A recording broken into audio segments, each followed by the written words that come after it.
Goeienaand almal. Dan sê die koord nou so vinnig 'n bietjie agtergrond oor my gegee.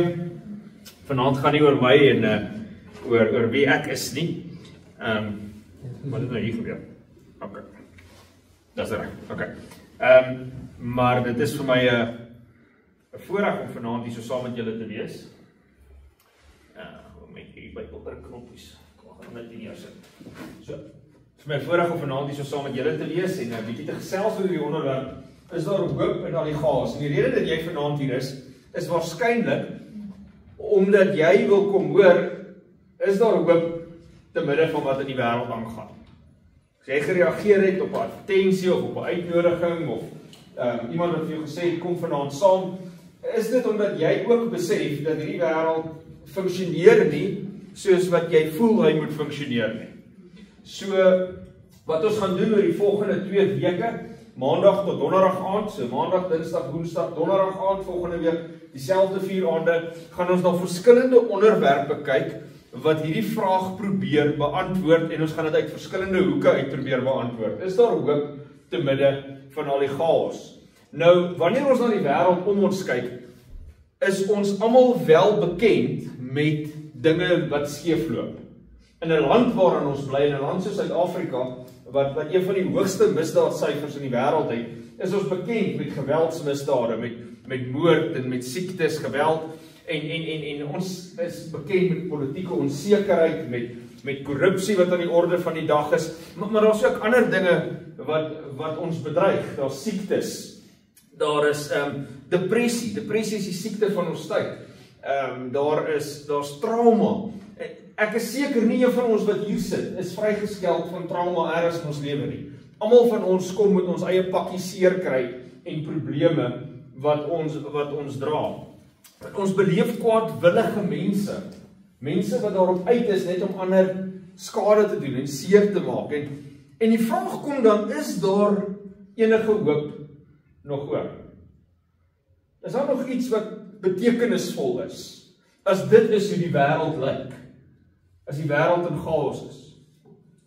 En hierdie chaos is partykeer aan die eindpunte van ons lewensbestaan, dis daar in die wêreld om ons, maar partykeer raak dit ons persoonlik. Partykeer is die probleme wat ons moet hanteer, dinge wat baie persoonlik is. Môre aand gaan ons so klein bietjie gesels oor waar kom al hierdie boosheid en seer vandaan. En ek gaan 'n klein bietjie van my persoonlike getuienis met die deel in terme van lyding en seer. Maar die vraag is daar nog hoop? Ons as Christene, en ek praat met die veralgemening dat ons almal wat hier is Christene is. En as jy nie is nie, hoop ek dat jy vanaand 'n klein kopskuif sal maak oor hierdie boek. Maar ons as Christene sê ons aanvaar die Bybel as gesaghebend. Ons lees die Bybel, ons glo dat dit die bron van ons riglyne is vir 'n lewe, dat dit die bron van hoop is, dat dit die bron is waaruit ons sin kan kry. Maar dan kom die vraag, wat maak die Bybel anders? Want daar's biljoene mense in die wêreld wat ander godsdiensgeskrifte lees en hulle lewe bou en hulle geloof bou op 'n heel ander fondasie as dit wat ons onsself mee voorskryf, die Bybel. Wat maak die Bybel anders as die Koran, of die Vedas, of die Parikanon, of die boek van Mormon? Wat maak hierdie boek? Die boek wat gesaghebend is. En as jy as 'n Christen gekonfronteer word met daai vraag, hoe antwoord jy dit? Want baie van ons het groot geword met 'n Christen fondasie. Baie van ons het groot geword in die kerke, in die skool, en as ons gelukkig en geseënd is in ons huise, met 'n goeie Christen fondasie. Maar hoekom glo ek hierdie boek? Net omdat ek dit geleer is my hele lewe lank? Of het hierdie boek iets wat geen ander geestelike of godsdienstige geskrifte het nie? Vanaand wil ek hier saam met my vat op 'n reis. En ons gaan kyk na net een hoofstuk in die Bybel. Net een hoofstuk. En daardie een hoofstuk is bewys dat hierdie boek waar is. As jy na hierdie lesing nog steeds twyfel of hierdie boek waarde het, waar is, kan ons weer gesels. As een hoofstuk in die Bybel wat gesaghebend genoeg is, wat 'n storie vertel, wat 'n reis vertel, 'n geskiedenisreis, wat 'n getuienis is dat daardie boek betroubaar is. Ongeveer 600 jaar voor Christus. Met ander woorde, 2600 jaar terug. Ongeveer 600 jaar voor Christus. Gebeur iets in die antieke wêreld. Koning Nebukadneser, die koning van Babylon, besluit om Judea of Juda, wat sy hoofstad Jerusalem is, in te val. En hy trek met sy hele leer op teen Jerusalem, hy beleer die stad reg rondom Jerusalem, en na 'n lang belering en 'n groot oorlog wat daar plaasvind, 'n geveg wat daar plaasvind, uiteindelik oorwin Nebukadneser, die Babyloniese koning, hierdie stad van die Jode, Jerusalem. Hy gaan in, vernietig die mure van Jerusalem, hy gaan in, hy plunder die tempel, wat die Jode as baie belangrik ag, dis die plek waar hulle God aanbid, dis die plek waar hulle diere offer, dit is die sentraliteit van hulle bestaan, die tempel, hy plunder die tempel, en hy maak verskriklik baie mense dood in hierdie belering van Jerusalem. Deel van die belering van Jerusalem is ballingskap. En Nebukadneser gaan, en hy neem al die sterk jong manne, al die politieke leiers, almal wat van waarde kan wees vir sy koninkryk, neem hy in ballingskap, in gevangenskap weg na Babylon toe. Dis die agtergrond van ons verhaal. Jy sit vir Nebukadneser in Babylon met 'n klomp Joodse gevangenes wat ook in Babylon saam met hom is en hulle tuisland is vernietig. Een oggend, en ek kleer dit so 'n bietjie in die verhaal, voordat die son nog behoorlik opgekom het, is hierdie Babyloniese paleis in 'n groot gewoel. Mense hardloop op en af, want die koning Nebukadneser, het sleg geslaap. Hy word wakker, en hy is omgekrap, en hy het nie lekker geslaap nie, en hy laat roep al sy raadgewers, die koninklike raadgewers, en hy sê, ek wil julle almal sien. Nou, onmiddellik wonder hierdie raadgewers, wat is aan die gang? Hoekom roep die koning ons? Is dit miskien 'n oorlog wat hy wil verklaar? Of is daar 'n revolusie aan die gang? Hoekom laat roep die koning ons? Vinnig versprei die gerugte in hierdie paleis, soos dinge maar versprei onder 'n klomp mense, dat die koning het 'n slegte nag gehad. Die koning het gedroom, en hierdie droom het hom ontstel, en hy laat roep sy raadgewers om oor hierdie droom te gesels. En Daniël hoofstuk 2 vertel die verhaal van hierdie droom. Ons begin dit te lees. Dit sê, in die 2de jaar van die regering van Nebukadneser, het Nebukadneser 'n droom gehad, sodat sy gees onrustig geword het, en het met sy slaap gedaan was. Toe het die koning bevel gegee om die geleerdes en die besweerdes en die towenaars en die galdeërs is voorspellers. Dis 'n ou Hebreëse Arameese woord vir voorspellers. So hy het hulle almal geroep om vir die koning sy droom uit te lê, en toe hulle kom en voor die koning gaan staan, sê die koning vir hulle, ek het 'n droom gehad en my gees is onrustig om die droom te verstaan. Nou hierdie wyse manne het waarskynlik iets moeilikers verwag, want jy sien, die natuur van hulle bydra tot koning Nebukadneser se regering is juis om drome uit te lê. So wanneer een of ander hooggeplaaste 'n droom het of 'n of ander belewenis het, dan kom hulle na hierdie wyse manne toe. Sê, hoorie, ek het hierdie droom gedroom, wat beteken dit? En die wyse manne lê dan gewoonlik hierdie droom uit. So koning Nebukadneser, wat jy vra is baie maklik. Vertel ons net die droom. Toe die galdeërs met die koning gespreek, mag die koning vir altyd lewe. Vertel u dienaars die droom en ons sal die uitlegging vir u gee. Dis 'n regverdige vraag van hierdie voorspellers en hierdie wyse manne af.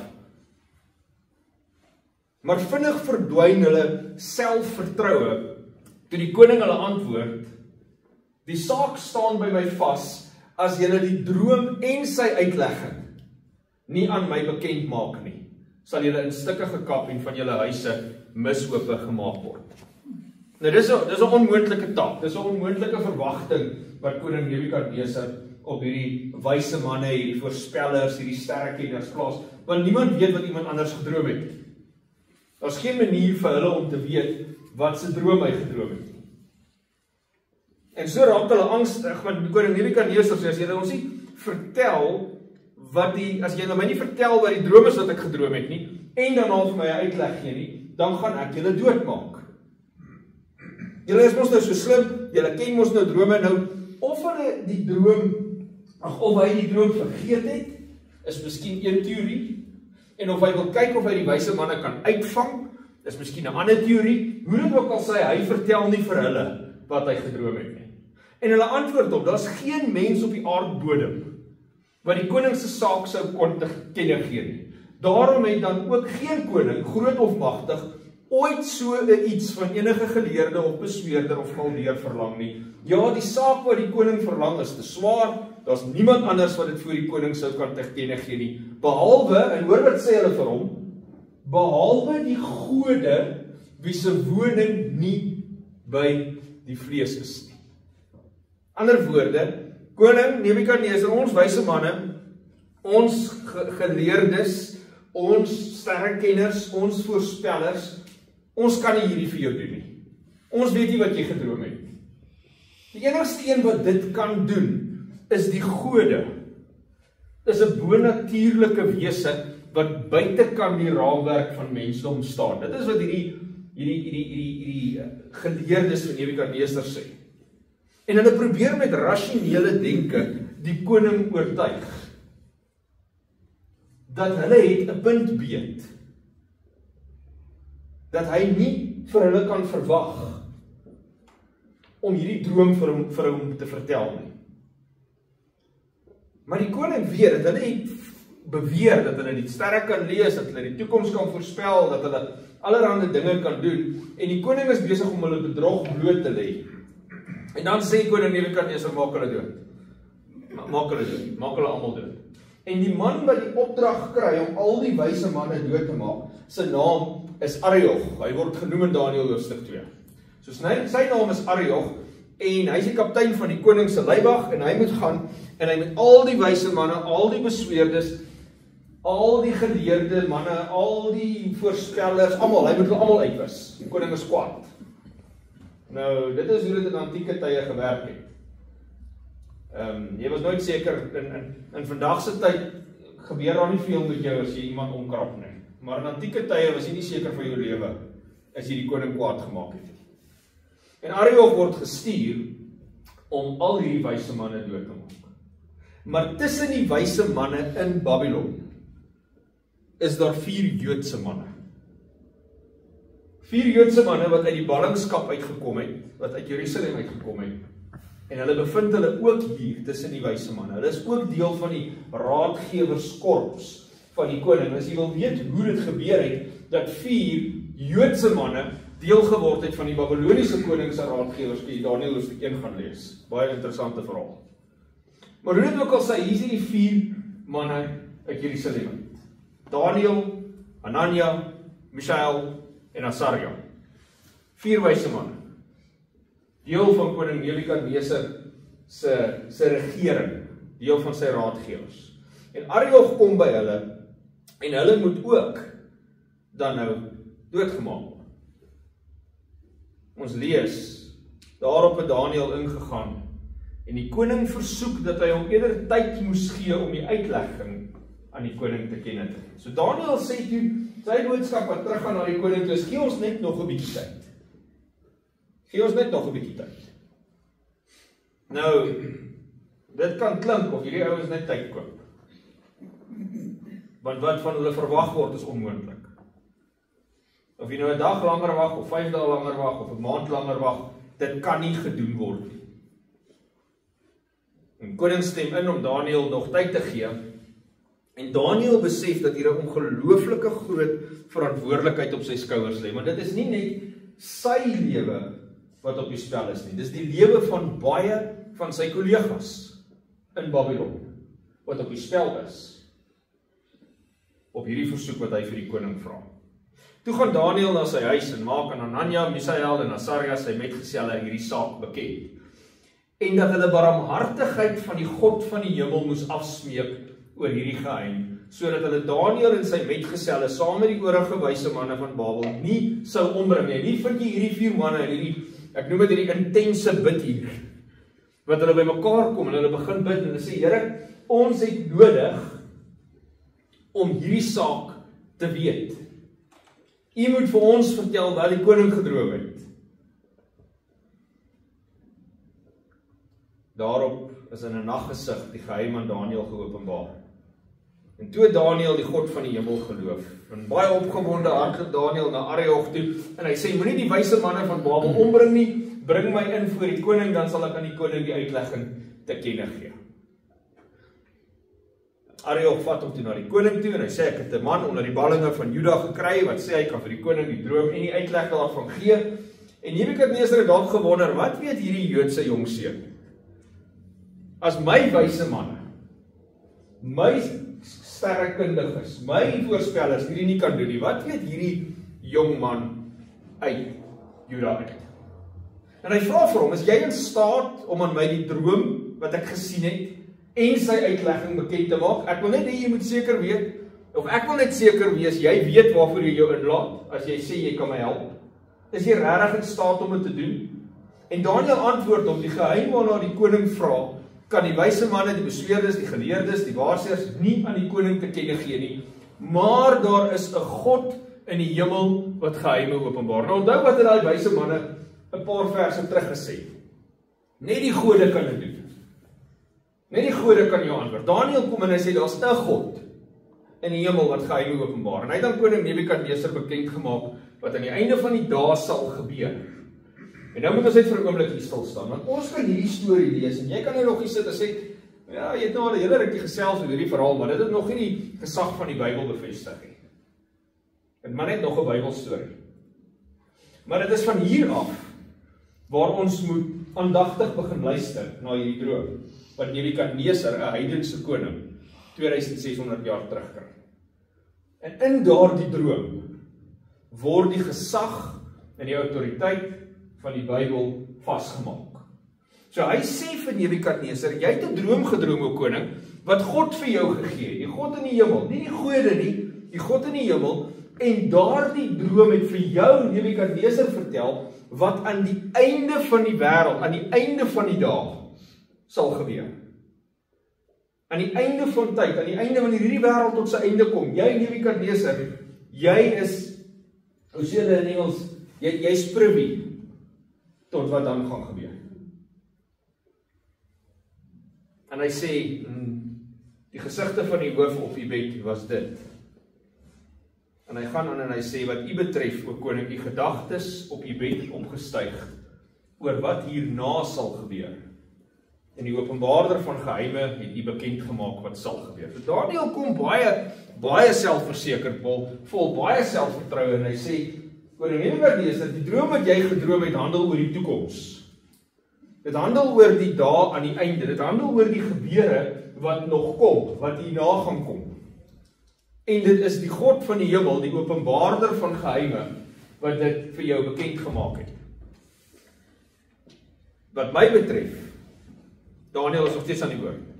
Hierdie geheim is my geopenbaar, nie deur 'n wysheid wat in my sou wees nie, wat meer is as die in al die ander lewendes nie, maar met die bedoeling dat die uitlegging aan die koning bekend gemaak sal word, en u die gedagtes van u eie hart kan ken. U, o koning,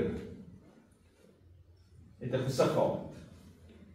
Nou kyk, ek weet nou nie van jou nie, maar as iemand vir my begin om 'n droom te vertel, wat ek vir niemand anders vertel het nie, en dit is raak, gaan ek aandagtig luister, of ek gaan sê, moenie verder praat nie. Koning Nebukadneser is onmiddellik die ene oor, want hoe weet Daniël dit? U, koning, het 'n gesig gehad, en kyk, daar was 'n groot beeld. Hierdie beeld was hoog, en sy glans was buitengewoon, en het het voor u gestaan, en sy voorkoms was vreeslik, en wat die beeld betref, sy hoof was van goeie goud, sy arms en sy bors van silwer, sy buik en sy lendene van koper, sy bene van yster, sy voete gedeeltelik van yster en gedeeltelik van klei, en hy het gekyk totdat daar sonder toedoen van mensehande 'n klip losraak wat die beeld getref het oor sy voete, van yster en van klei, en dit fyn gestamp is, en toe is te gelykertyd, die yster, die klei, die koper, die silwer, die goud, alles fyn gestamp, en dit het so skaf geword, van die dorsvloere in die somer, wat die wind wegneem, sodat daar geen spoor meer gevind is nie. Maar die klip het 'n groot rots geword, wat die hele aarde gevul het. En die koning dink by homself, ja, dit is die droom wat ek gedroom het. En basies wat koning Nebukadneser droom, en wat Daniël vir hom vertel wat hy gedroom het, is die droom van hierdie beeld. En hierdie beeld se kop is van goud, sy arms van silwer, bors van silwer, lendene en middellyf van koper, bene van yster, voete van yster en klei. En dan terwyl jy hierdie beeld sien, kom daar 'n klip uit die hemel uit, en hy kom tref hierdie beeld by sy voete, en die hele beeld krummel in een, en die klip word die hele wêreld groot. Dis jou droom. Nou, ons kan nou by onsself dink, okay, dis 'n mooi storie. Voor ons verder gaan, herinner ek hier aan die tyd waarin hierdie geskryf is. Daniël is geskryf omtrent 600 jaar voor Christus. Nou, ons kan nou nog tot hierso sê, ja, okay, miskien is dit, want is die Hebreëse geskrif, wat in die tyd van Christus al baie wel bekend is. Dit word gelees deur die Jode, dit word gelees deur die Griekse gelowiges. So niemand ontken die tydlyn van die skryf van Daniël nie. Selfs mense wat sê nee, dis nie deur Daniël geskryf nie. Niemand sê ook nee, dis iets wat nou onlangs geskryf is in die laaste 1000 jaar, in die laaste 1500 jaar. Almal erken hierdie boek in die Bybel as 'n antieke geskrif.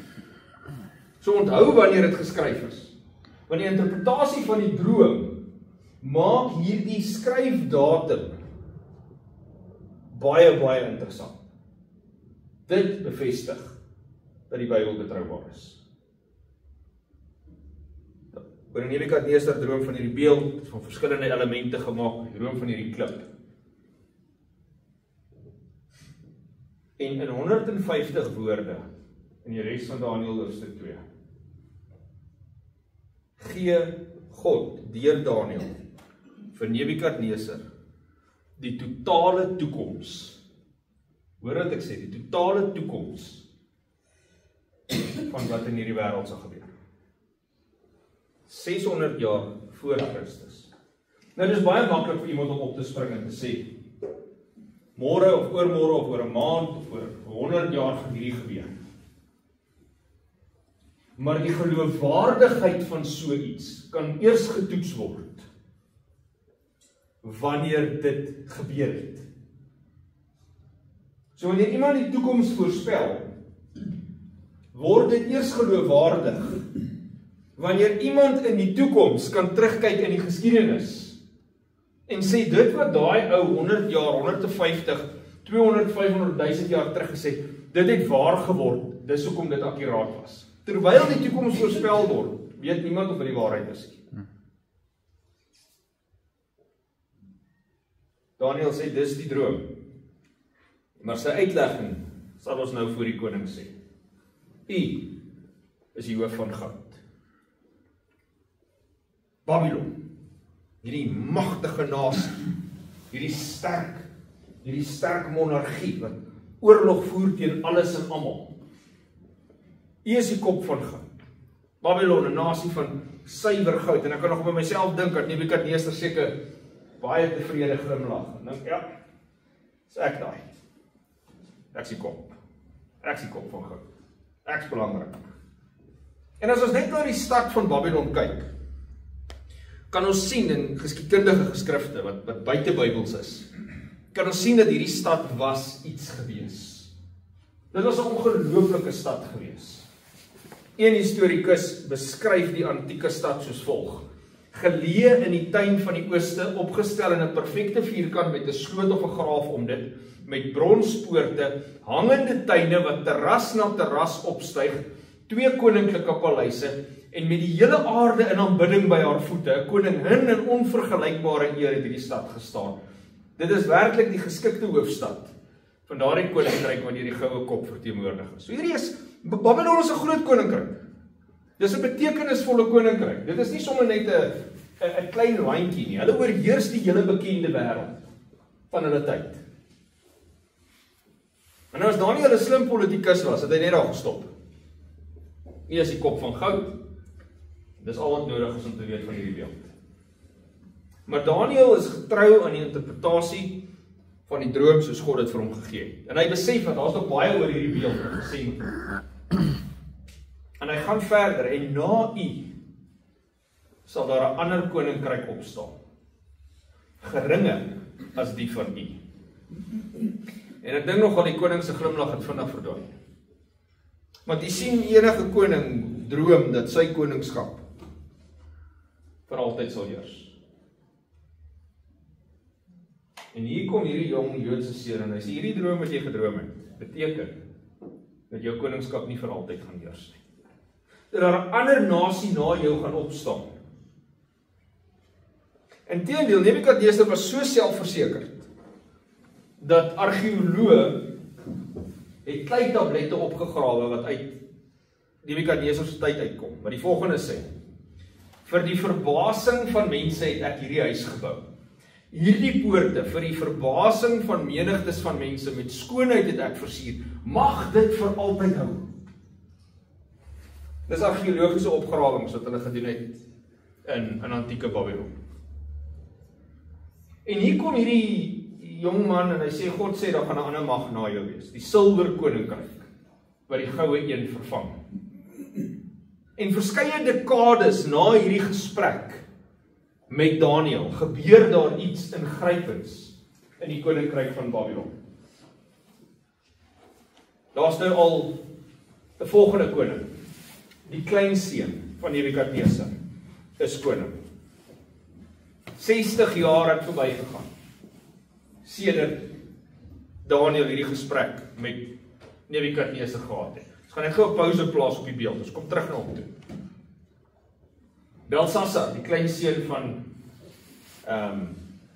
Nebukadneser is koning en Kores, die militêre leier van die Meders met Persië as sy bondgenoot beleer Babylon. Snaakse geskiedenis homself herhaal. Babylon het 'n paar dekades tevore Jerusalem beleer, nou kom maar 'n ander mag. Die Meders en die Perse smelt hulle krag saam. Hulle beleer Babylon. Hulle maak 'n sirkel om die stad. Hulle probeer inkom, maar hulle kan nie in hierdie magtige hoofstad van Babylon inkom nie. Die mure is net te sterk. Maar Kores is 'n verskriklike goeie strateeg. En hy begin 'n plan beraam. En dit is interessant as ons nie nou tyd om die hele geskiedenis in te gaan nie, maar wanneer jy die geskiedenis gaan lees uit buite Bybelse bronne van die belering van Babylon, is dit baie interessant wat Kores als gedoen het om in Babylon in te kom. Maar hy begin 'n plan beraam om binne in hierdie stad te kom. En een aand lees die Bybel, toe het hulle die goue voorwerpe gebring, dis nou Belsasar, wat uit die tempel weggevoer is, uit die huis van God in Jerusalem weggevoer was. Nou dit is wat sy oupa gedoen het, 60 jaar tevore. En die koning en sy magshebbers en sy vroue en sy byvroue het almal daaruit gedrink. Hulle hou partytjie. Hulle het wyn gedrink en die gode van goud, silwer, koper, yster, hout en klip geprys. Baie interessant dat dieselfde elemente wat nou 60 jaar later aanbid word in Babylon, is die elemente wat Belsasar sy oupa gesien het in daai beeld. En nou word die gode geprys wat al hierdie verskillende dinge verteenwoordig. En so is hierdie koning besig met 'n partytjie. En te midde van hierdie feestelikheid, in Daniël hoofstuk 5 is 'n paar hoofstukke verder, lees ons kom daar 'n misterieuse hand net tevoorskyn. En hy begin skryf teen 'n muur.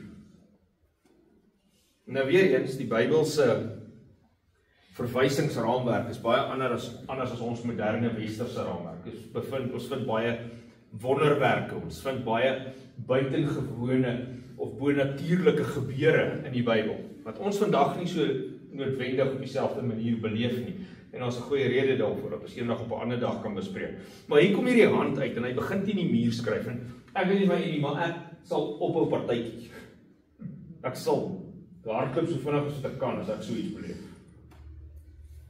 En die koning het die deel van die hand gesien wat geskrywe het, en toe het die gelaatskleur van die koning, dis nou Belsasar, Nebukadneser se kleinseun, het verander in sy gedagtes, het hom verskrik, en die gewrigte van sy heupe het losgeraak, en sy knie het in mekaar geslaan. Die Bybel beskryf dit baie interessant, jy weet, hy baie grafies, hoe bang hierdie koning raak. En daar skryf hy hand teen die muur, en net soos sy oupa, roep Belsasar al die wyse manne, al die besweerders, al die voorspellers, en hy sê, kom vertel vir my, enigeen wat hierdie skrif lees en sy uitlegging te kenne gee, sal met purper bekleed word, 'n goue ketting sal om sy hals wees, hy sal derde in rang van die koninkryk, is groot, jy weet, dis 'n groot gebeurtenis wat met Belsasar gebeur, en hy's bereid om hierdie persoon wat dit kan verduidelik, baie eer te gee. Maar niemand kan nie.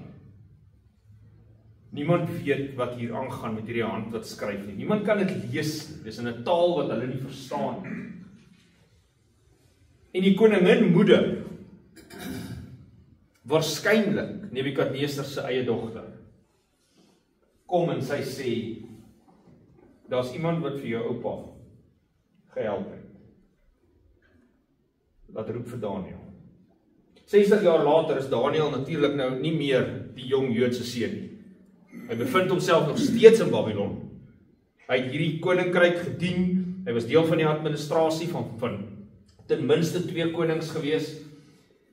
Later dalk 3, as ons hoofstuk 6 ook lees. En die koning maak aan Daniël ook hierdie aanbod. Ek sê, jy moet baie eer gee. Ek sê vir jou, jy kan derde in rang van die koninkryk wees, as jy net vir my vertel wat hierdie hand skryf, wat hierdie beteken. Min wetend, dat Daniël weet, dat hierdie koninkryk het eintlik nie meer veel waarde na vanaand. Hy sê vir hom, jy kan die gawes vir jouself hou, die geskenke aan ander gee. Nogtans sal ek die skrif lees, en die uitlegging bekend maak. En Daniël lees in die Arameese taal, wat sy moedertaal is, wat niemand anders in die banket sal verstaan. Mene tekel Ufarse. Dit staan teen die muur geskryf. Mene, God het die koningskap getel, en daar 'n einde aangemaak. Tekel is op die weegskaal geweeg, het 'n lig bevind. Peres, Ufarse, Peres, die koninkryk is verdeel, en aan die Meders en die Perse. Nou onthou, die koning weet, dat die Meders en die Perse is net hier buite die stad. Hulle die stad omsingel, terwyl ek partytjie hou, is hulle besig om die stad te beleer, maar hy het soveel selfvertroue in sy mure, dat hy nie te veel ag gee op hierdie vyand wat hier buite die stad is nie. Maar hy het nie in ag geneem wat Kores beplan het nie. Want jy sien, deur die stad van Babylon loop daar 'n rivier, die Eufraatrivier. Hierdie is wat die interessante gedeelte is, mense wat van geskiedenis hou. Hierdie is die interessante gedeelte. Die Eufraatrivier loop deur hierdie stad, maar hy's afgesper dat jy nie, so waar hy by die muur van die stad ingaan, is hy tot teen die muur. En waar hy aan die ander kant uitgaan, is hy tot teen die muur. So hy's veilig. Die mure was bietjie breër as wat ons mure vandag is. Jy weet, jy kon 'n paar huise binne in 'n stadsmuur pas. So jy kan nie onderdeur hom swem nie. Hy's veilig. Die koning weet, sy stad is veilig. Kores, die strateeg, gaan ver buite die stad. En hy gaan blok hierdie Eufraatrivier af. En die rivier loop droog waar hy die stad ingaan. In daardie nag waar daardie partytjie aan die gang is. En hy en sy manskappe gaan almal onder deur die muur in die droë rivier loop. Gaan hulle hierdie stad in. Nou gebeur hier nog 'n interessante gebeurtenis. Net so sy nota. 150 jaar voor hierdie gebeur. Dis nog voordat die ballingskap plaasvind van Daniël en sy vriende. Dis voordat Nebukadneser bestaan het. Dis voordat hierdie koning veral bestaan het, en dit is veral voor Kores die generaal wat hierdie oorlog aanvoer teen Babylon bestaan het, skryf 'n ander profeet in die Bybel. So sê die Here aan sy gesalfde, aan wie? Aan Kores. Hy noem hom by die naam. 150 jaar voor hierdie man bestaan, noem God al sy naam. Wie se regterhand ek gevat het om die nasies voor hom neer te werp, terwyl ek die lendene van konings losgord en voor hom deure oopmaak en poorte sal nie gesluit bly nie. Dis net so sy note op hierdie gebeurtenis. As 'n ander profeet, Jesaja, 150 jaar voor hierdie gebeurtenis, noem hy al hierdie persoon. Die Meder se naam, Kores, is die een wat ek gaan help. So, Daniël het geprofeteer dat na die goue ryk van Babylon 'n minderwaardige koninkryk, verteenwoordig deur die bors en die arms van silwer, tevoorskyn sal kom. En die koalisieregering tussen die Meders en die Perse is nie so glorieryk soos die Babyloniese ryk gewees nie. Maar hulle kom in en hulle regeer die Midde-Oosterse wêreld, die wêreld waarin die Bybel homself bevind, vir 2 eeue lank, 200 jaar. Maar die droom van Nebukadneser was nog nie klaar nie. Daniël gaan aan in sy verduideliking van hierdie droom. Hy sê daarna 'n derde koninkryk. Koninkryk van koper wat oor die hele aarde sal heers. En dan kom weliswaar 'n derde koninkryk aan bewind, net na die Meders en die Perse. Briljante jong man met die naam van Alexander die Grote, die Griek, kom op die toneel. En bo verwagting oorwin Alexander die Grote, die koning van die Perse, van die Meders en die Perse, met die naam van Darius die derde, in 331 voor Christus. Kom hierdie jong, onbekende Griekse generaal, Alexander die Grote, en ewe skielik vernietig hy met ongelooflike strategie die Meders en die Perse. 'n derde koninkryk. Daniël sê honderde jare tevore, daar gaan 'n derde koninkryk wees. Nebukadneser, jy's 'n koninkryk, na jou kom nog een, na jou kom nog een. En tot dusver speel dit uit, soos wat Daniël se beeld, of soos wat Nebukadneser se beeld dit voorhou. En hierdie jong man, 25 jaar oud, is Alexander die Grote, die grootste heerser oor die wêreld wat nog ooit gesien was. Hy oorheers die hele Midde-Ooste, hy oorheers die hele Asië, hy gaan tot teen China, wat in die hele wêreld oorheers. Indië, daai hele Asiese gebied, word deur Alexander die Grote, deur die Grieke, beheer. Die Griekse historikus Arian skryf oor Alexander die volgende: Ek is oortuig dat daar geen nasie, stad of mens was waar sy naam nie bereik het nie. Daar blyk vir my dat daar 'n goddelike hand oor sy geboorte en dade gesit is. Nou dink ek gou 'n bietjie. Nebukadneser, Babylon se kop van goud, Kores, Meders en die Perse, is die bors van silwer, en dan kom hierdie Grieke wat die lendene van koper is. Wat was die Grieke se wapentuig van gemaak? Van koper. Die wapenrusting wat hulle gedra het, was van brons gemaak. Nou, ons kan daar sê, wel, dink nou, ons interpreteer daar 'n bietjie te veel, en miskien doen ons, maar dit is baie interessant, dat hierdie volk, wat deur Daniël geïdentifiseer is, as die derde volk, in hierdie wêreldgeskiedenis, dieselfde element gebruik, in hulle wapentuig, as wat in die beeld is. Nebukadneser het seker in verwondering geluister na dit wat Daniël besig is om hier te vertel. Maar die droom is nog nie klaar nie, die droom van hierdie groot metaalman. Want die volgende metaal is die bene van yster. Daniël gaan verder, 'n vierde koninkryk sal hard wees soos yster, juis omdat yster alles fyn stamp en verpletter, en soos die yster wat vergrys, sal hy dit alles fyn stamp en vergrys. En hierdie bewind van van Alexander die Grote was eintlik van baie korte duur. Hy sterf as 'n jong man, sonder 'n afstammeling, sonder een wat die Griekse koninkryk kan oorneem. En wat gebeur is, sy koninkryk word verdeel tussen sy 4 generaals. En hierdie 4 generaals het nie lank gevat nie, toe begin hulle met mekaar oorlog maak. En uit hierdie 4 generaals uit ontstaan daar 'n nuwe mag. Op 22 Junie 168 voor Christus, tydens die slag van Pydna, het die ryk van Alexander die Grote vergaan, 144 jaar na sy dood. Want hierdie nuwe mag, wat uit een van hierdie generaals uit ontstaan, word die Romeinse ryk. Die Romeinse koninkryk. En die ongelooflike militêre ontploffing, waarmee die Grieke die wêreld oorgeneem het, kom tot 'n einde.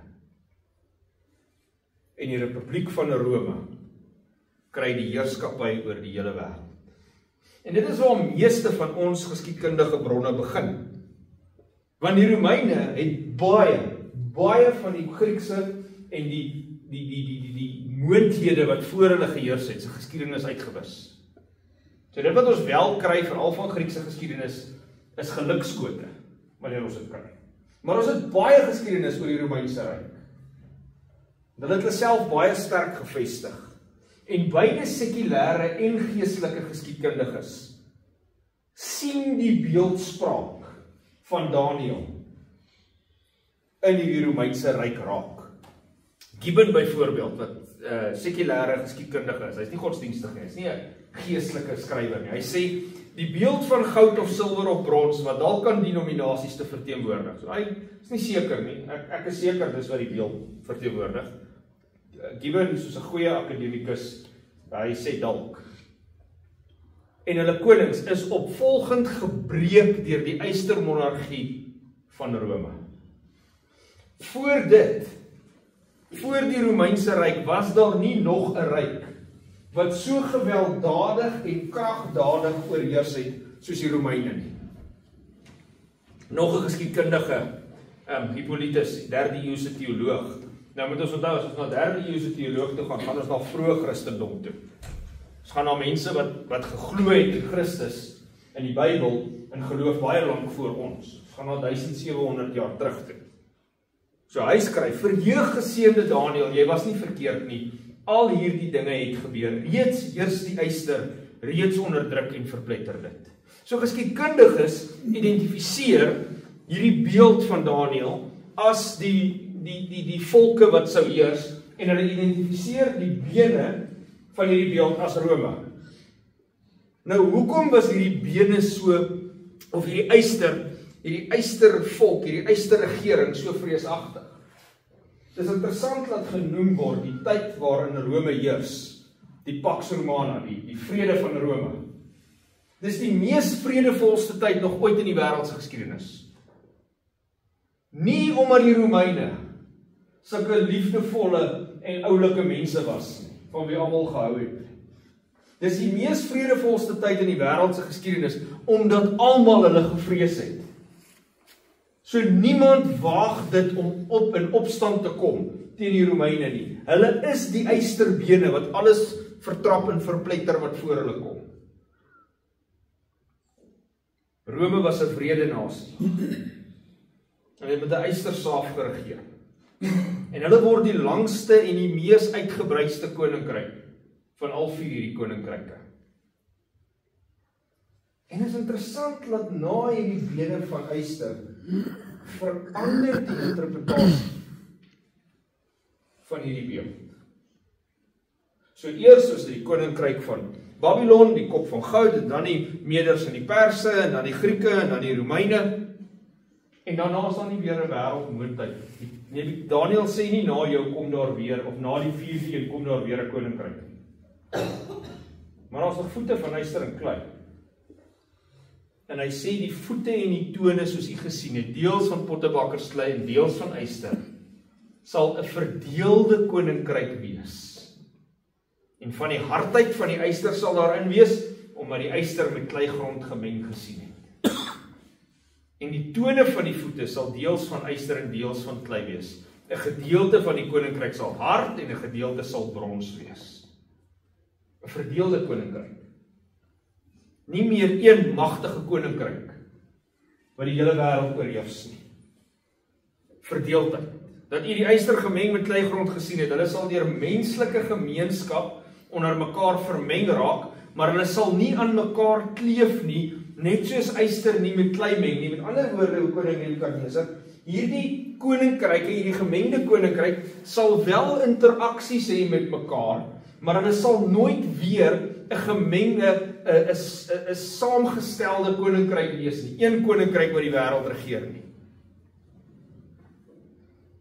En 'n mens kan amper tot by die Romeine nie glo dat enige koninkryk so sal verdeel nie.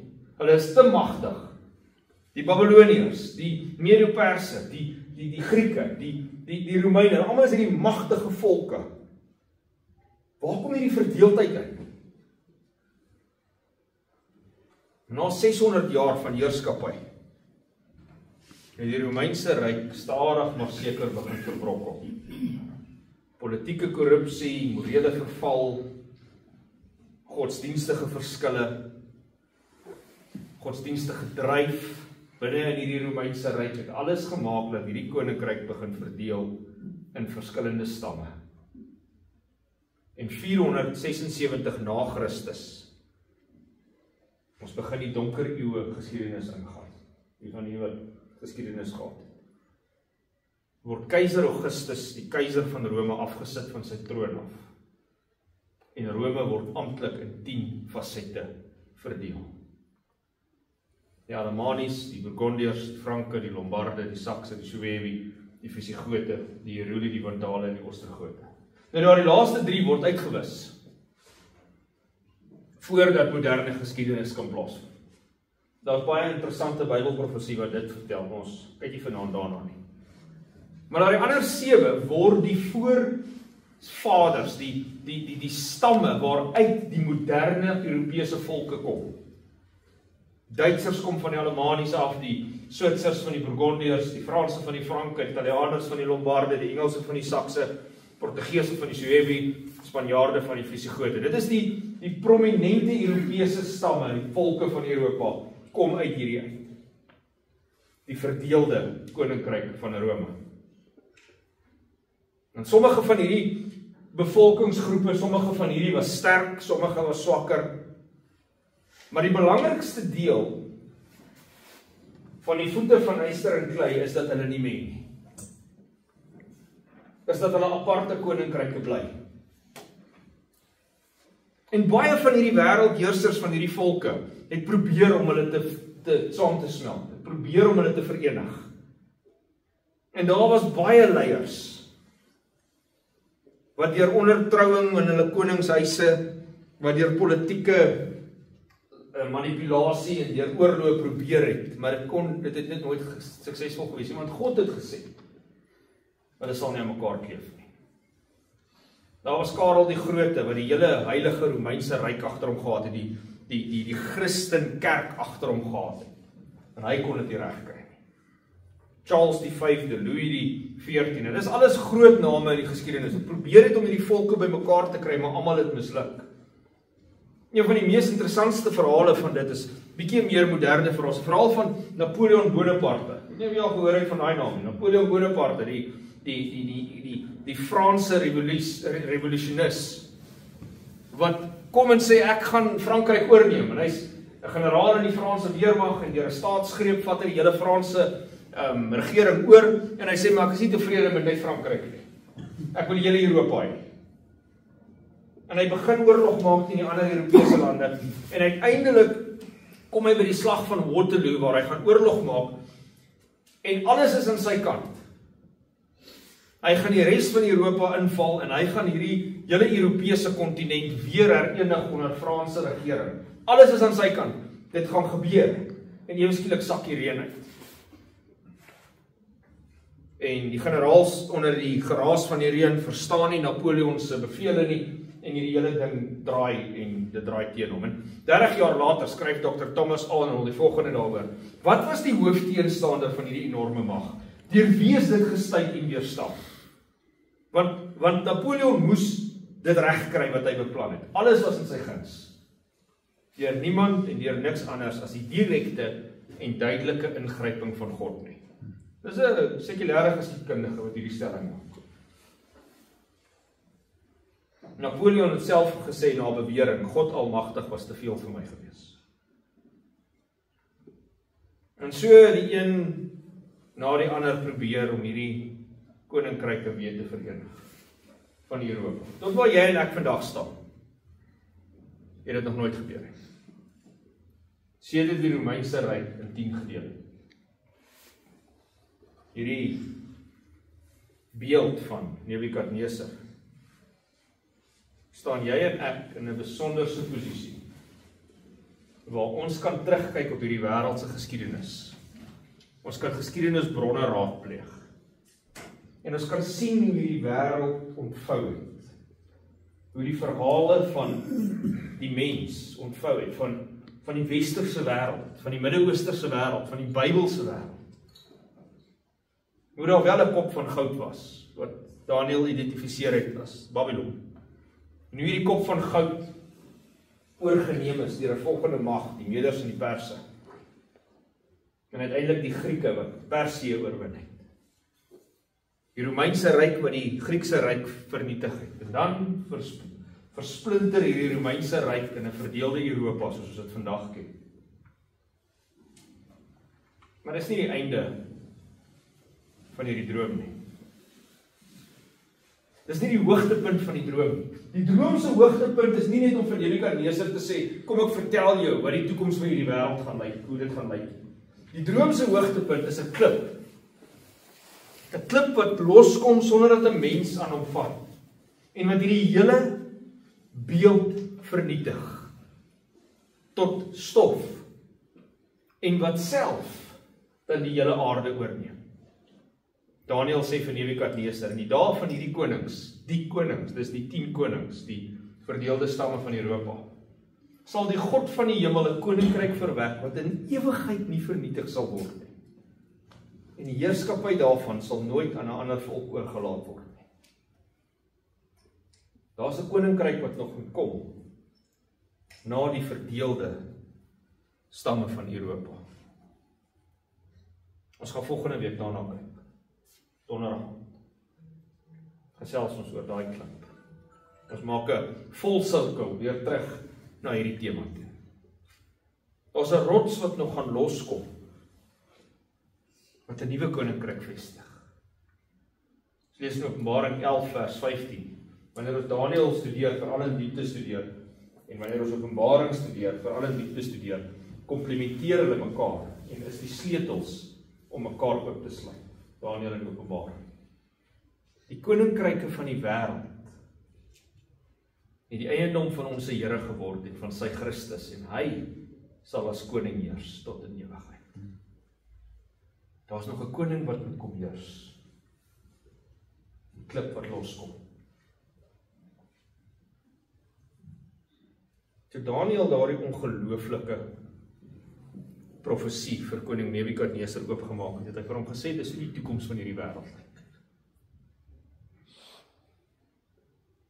Nebukadnesar reageer en sê, julle God, julle, die Jode se God, die God van die Bybel, is die God van die gode, en die Here van die konings en die openbaarder van geheimenisse, en daarom was jy in staat om hierdie geheim te openbaar.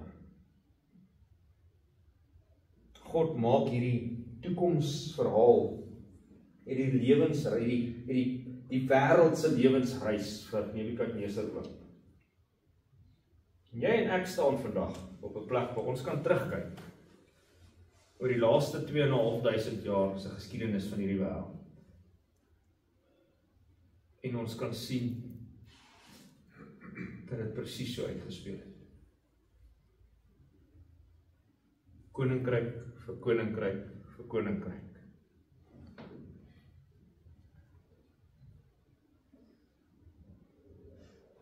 Al wat nog moet kom, is die koninkryk waarvan Openbaring praat. Die klip wat die aarde volmaak. Jesus Christus se koninkryk.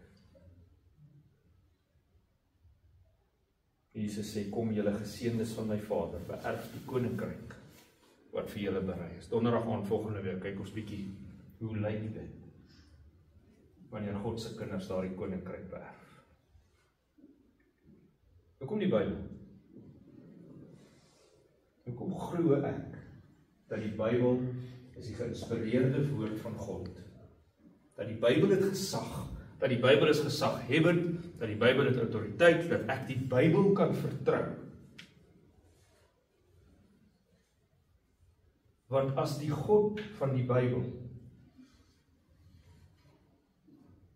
'n geskrif laat opskryf 600 jaar terug, 2600 jaar terug. En dit sê dit is wat in die toekoms gaan gebeur. En ek leef in daai toekoms. En ek kyk terug in die geskiedenis en ek sien maar dit wat 2600 jaar terug geskryf is, het so uitgespeel. Dan moet ek daardie God vertrou. Dan is dit wat hy laat skryf het, gesaghebbend en waar en kan vertrou word. En daar's geen ander geloofsboek wat dit kan doen nie. Daar is nie 'n ander geloofsboek wat hierdie kan doen wat die Bybel doen, en net 'n hoofstuk nie. En laat ek vir u vertel, wanneer ons by Woensdag aand se lesing kom, gaan ons nog 'n profesie kyk, wat net so ingrypend en ongelooflik is, en jy wil nie, as daar 2 lesings is wat jy nie moet mis nie, is Woensdag en Donderdag aand se. Dis die belangrikste boodskappe wat jy in jou lewe sal hoor. Dis Woensdag en Donderdag aand se. Maar as die God wat hierdie boek geïnspireer het, laat skryf het, die boek wat eis dat daar 'n God is wat hom gelei het. En daai boek sê, dit is wat gaan gebeur in die toekoms. En ek staan in daai toekoms en ek kyk terug en ek sien dit is so. Dan is daar vir my hoop. Dan kan ek my vertroue plaas in daardie God. Want die toekoms is nie onduidelik vir hom nie. Hy ken my lewe. Hy weet wie ek is. Hy weet wat ek deurgaan. Hy weet wat hierdie wêreld deurgaan. En ek kan die boek wat hy gegee het, vir my, om my hoop uit te kry. Daai boek kan ek vertrou. Nooi jou môre aand te kom luister na die lesing rondom boosheid en seer en lyding. As jy al ooit gewonder het, waar kom dit vandaan en waar pas God in hierdie prentjie? Môre aand se lesing vir jou. Wil jy uitnooi, spandeer 'n bietjie tyd saam met ons hier agter, eet 'n paar goedjies saam. Gesels, ek is hier om jou te gesels, Nico is daar om jou te gesels, hy is baie slimmer as wat hy voorgee het hy is. As jy enige vrae het, gesels met ons. En dan hoop ek ons sien nie môre aand weer. Ek wil vra of dit aanvaarbaar sal wees as ek saam met julle gebed. Enige iemand wat 'n beswaar het teen 'n gebed saam met julle. Almal gemaklik dalk. Maar vra dat ons kan sommer staan, gebed saam doen, en dan kan ons daar agter in die saal teen beweeg oor die vers.